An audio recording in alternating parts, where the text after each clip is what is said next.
Anyone who has ever researched film studies has probably come across the pain fund studies. The pain fund studies was the first occurrence of academic research on films.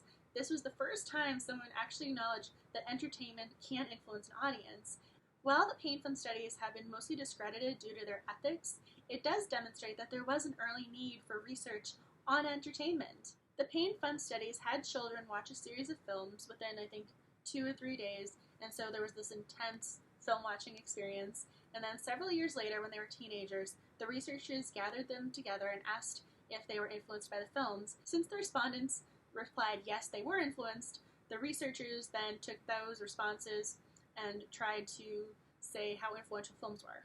This was problematic because you cannot simply just ask a respondent if they learned something. There needs to be more questions and analysis done by the researcher. Just because somebody says something doesn't necessarily mean it's true.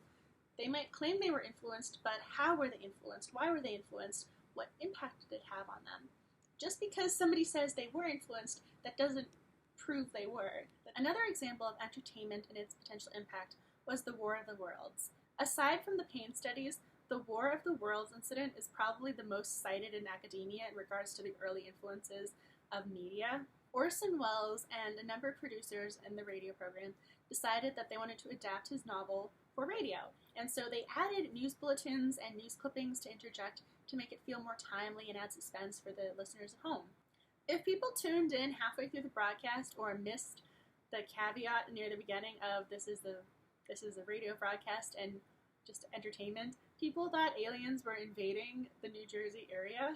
The amount of people who were actually affected or thought it was real was actually minimal. At the time, Princeton scholars took on this incident and exaggerated the numbers, so years later it was determined that they had a select sample, and from that sample they exaggerated their claims.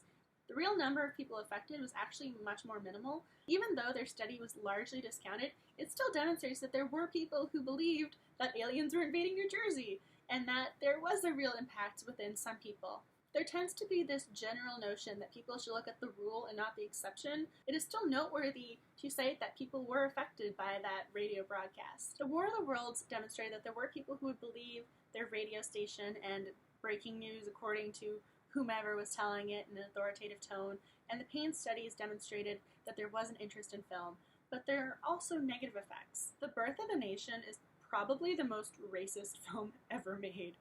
Because this is something that I've been studying for quite a bit of time, I watched the film, and to say it made me very uncomfortable is an understatement.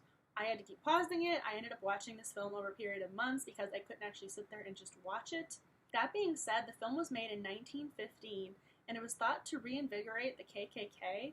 This film had people protesting in the streets and actively engaging in the media process in regards to not wanting to have it be consumed by viewers. And so there were effects with it in regards to how people perceived African Americans and people how they perceive the film industry. There was a lot to be said about A Birth of a Nation. It is a horrible film. I do not recommend it, but it is important to cite it in regards to film studies because it's one of the first instances of race dynamics in the industry. Ever since films were created, people have been using them to have certain themes depicted to audiences.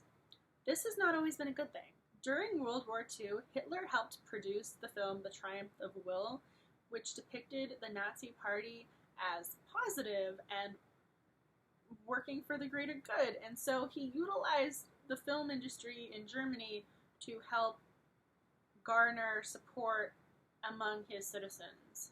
Horrible, horrible decision, but he still saw the potential benefits of using film.